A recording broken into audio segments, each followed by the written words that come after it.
15 কোটি হাত একদিন যদি বন্ধ থাকে সারা বাংলাদেশ অচল।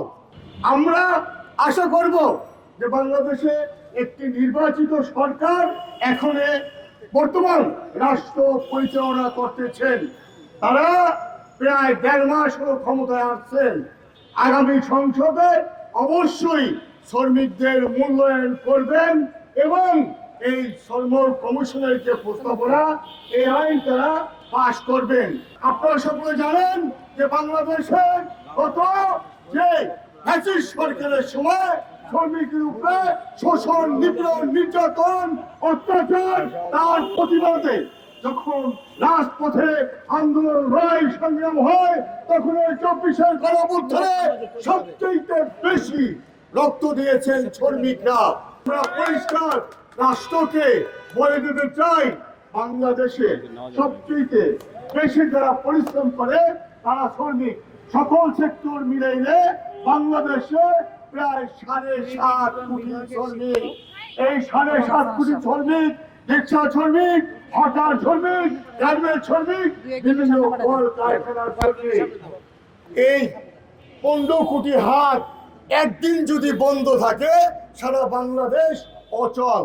যারা বাংলাদেশকে চালায়, যারা বাংলাদেশকে সচ্ছল রাখে, যাদের ছর্ম ঘামে বাংলাদেশ চলে, অবশ্যই তাদের আইন সবার আগে পাশ করতে হবে।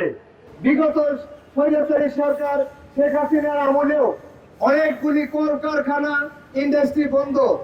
আমরা এ পর্যন্ত প্রায় 10 লক্ষের উপরে শ্রমিক বেকার যারা ঘুরে বেড়াইতেছে, তাদের কোনো কর্মসংস্থান নাই, তারা কোনো কাজকর্ম পাচ্ছে না।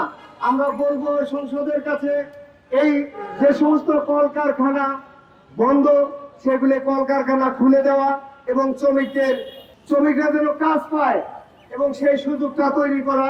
এবং আমাদের আরো দাবি যে নারী শ্রমিকদের, আমরা ইতিপূর্বে আমরা বলছি যে নারী শ্রমিকরা বিভিন্নভাবে হয়রানির শিকার হচ্ছে, তারা সেক্সুয়াল হ্যারাসমেন্ট হচ্ছে। এই সমস্ত জায়গাগুলো, স্পর্শকাতর জায়গাগুলো, যেমন মাতৃত্বকালীন ছুটি 6 মাস করার জোর দাবি জানাই। বাংলাদেশে শ্রমজীবী মানুষের সংখ্যা 7.5 থেকে 8 কোটি এবং এই মানুষগুলোর মধ্যে 15% হচ্ছে ফর্মাল সেক্টরে কাজ করেন এবং বাকি 85% শ্রমিকের কোনো পরিচয় বা তার স্বীকৃতি আইনগতভাবে নেই।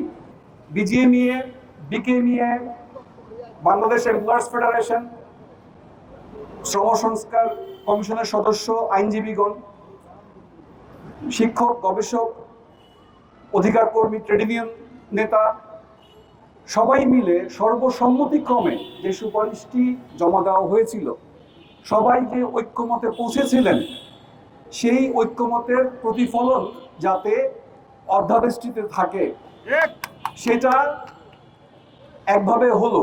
এখন সেই অধ্যাদেশটিকে আইনে পরিণত করতে গেলে যেই ঐক্যমতটা তৈরি হয়েছিল 2025-এ এবং সেখান থেকে অধ্যাদেশ হলো, অধ্যাদেশটিকে এখন আইনে পরিণত করাটা অতীব জরুরি।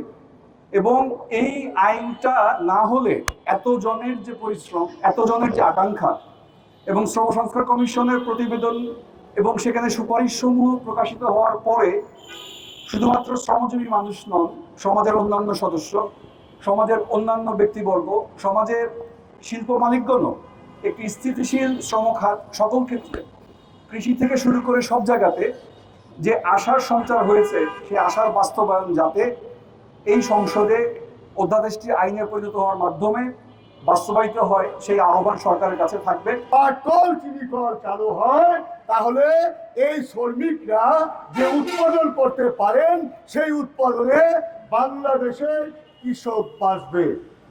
শুধু শ্রমিক নয়, কৃষকও বাঁচবে। অতএব বাংলাদেশের কৃষক এবং শ্রমিক তারাই সংখ্যায় বেশি। এই সংখ্যাগরিষ্ঠ রাষ্ট্রই হওয়া উচিত এবং রাষ্ট্র সেই সিদ্ধান্ত নেবেন। আশা রেখে সবাইকে সংগ্রাম অভিনন্দন জানিয়ে আমার বক্তব্য শেষ করছি। দেশে দেশে সবার সাথে দ্য নিউজ।